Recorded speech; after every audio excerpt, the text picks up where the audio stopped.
Kan udah dapet kan?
Dari 5 Mei sampai tanggal 14 Mei, tenaga kesehatan yang sudah terpapar dengan pasien COVID positif tadi yang telah dilakukan swab itu tidak dilakukan isolasi mandiri selama 8 hari. Nah, akibat dari itu 8 hari mereka masih bekerja seperti biasa dan mereka berhubungan erat, kontak erat dengan teman-temannya bersama tenaga medis. Dan 5 di instalasi gawat darurat tempat naungan saya itu ada 5 yang di swab dan mereka ternyata keluar hasil positif tanggal 14 Mei. Nah, akibat dari itu yang membuat kegaduhan dan kekacauan pada kegelisahan pada tenaga-tenaga kesehatan lain yang terpapar erat dengan temannya sendiri. Dan setelah pemeriksaan itu ternyata hasilnya positif. Nah, akibat kegelisahan itu mereka kemudian melakukan aksi untuk mempertanyakan terhadap nasib mereka yang terpapar ini kepada manajemen Rumah Sakit Muhammadiyah Palembang. Nah, tindakan itu dilakukan selama 2 kali pada tanggal 15 Mei. 2 kali, kemudian 1 kali, 14 1 kali, 15 Mei itu dilakukan 2 kali, dilakukan aksi untuk mempertanyakan terhadap nasib para perawat dan tenaga kesehatan yang ada di instalasi gawat darurat. Nah, pada saat tanggal 15 Mei, Dr. Puri pada waktu itu bertugas sebagai dokter jaga IGD pagi. Namun karena dia sudah terjadwal untuk swab pada hari itu jam 10 pagi, sehingga dia baru bisa datang ke rumah sakit pada pukul 11. Pada waktu dia bekerja, para perawat-perawat tadi yang terpapar akibat kontak erat dengan temannya sendiri yang positif setelah hasil swab tadi itu melakukan aksi kembali untuk menemui manajemen rumah sakit dan meninggalkan dokter Puri yang bertugas saat itu sendirian. Nah, saat itu dokter Puri pun dalam keadaan gelisah galau karena dia pun terpapar dengan dokter IGD juga ada 2 yang positif pada saat itu. Nah, pada saat dia bekerja, jumlah pasien yang datang ke gawat darurat itu masih ramai. Dan Puri pada waktu itu melakukan semua kegiatan perawat seperti menensi maupun memeriksa juga dan juga memberikan resep untuk pasien.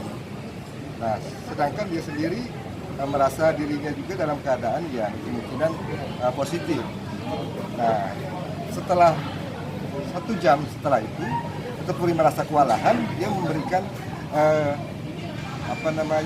suatu usulan untuk di swab di WA, grup WA rumah sakit yang di situ dihadiri oleh ada Wadir Yanmed dan juga kepala bidang pelayanan medis dengan tujuan karena dia sudah tidak sanggup dan kewalahan terhadap jumlah pasien yang banyak dan juga dia yang terpapar dan dia bekerja sendirian, maka dia berinisiatif untuk menutup tulisan tutup di IGD. Tutup itu secara sementara sampai dia selesai bertugas pada hari itu. Nah, akibat dari tulisan tutup itu pada hari yang sama Metro TV juga melakukan pengambilan gambar akibat dari 28 nakes yang positif tadi. Nah, hasil foto atau hasil kamera video dari Metro TV itu juga tergambar tulisan tutup di situ yang menyebabkan itu juga viral. Nah, efek dari itu yang membuat manajemen rumah sakit menganggap bahwasannya efek akibat dari Dr. Puri ini membahayakan untuk jumlah kunjungan kepada pasien. Nah, akibat dari itu mereka memberikan SP3 kepada Dr. Puri akibat tindakan dia melakukan itu.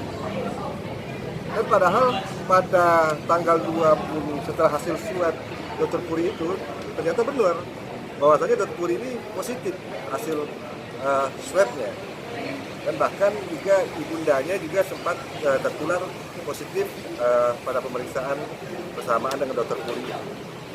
Nah, sedangkan saya sendiri sebagai kepala instalasi ini itu pada hari tanggal 14 Mei setelah keluarnya hasil itu saya sudah melakukan isolasi mandiri di rumah. Hingga saya tidak ada di rumah sakit tanggal 14-15 itu pada saat anak-anak buah saya melakukan aksinya menemui manajemen maupun aksi Dr. Puri memerintahkan untuk membuat tulisan tutup di IGD. Nah, saya di SP3 sebagai kepala IGD dengan alasan melakukan pembiaran terhadap aksi perawat tersebut dan aksi Dr. Puri. Nah, padahal saya tidak berada di lokasi. Nah, itu setelah itu kami melakukan bantahan terhadap direksi, kemudian melakukan juga mediasi kemudian melalui kuasa hukum kami melalui itu melakukan 2 kali, kemudian melakukan tripartit ke Disnaker.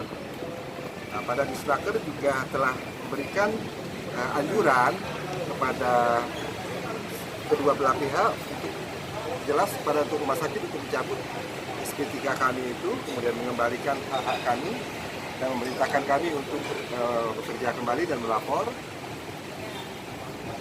Nah, akan tetapi yang dilakukan oleh rumah sakit tidak mencabut, yang melakukan revisi terhadap SP3 itu menjadi SP1. Padahal hukuman SP3 itu adalah skorsing selama 2 bulan, skorsing baik skorsing tidak masuk kerja maupun skorsing tidak jaga IGD selama 2 bulan.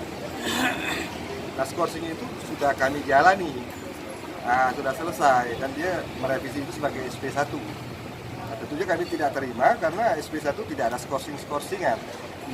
Ini kami lanjutkan ke PHI, Pengadilan Hubungan Industri, dan saat ini sudah masuk kepada jawaban dari pihak tergugat untuk menjawab gugatan kami.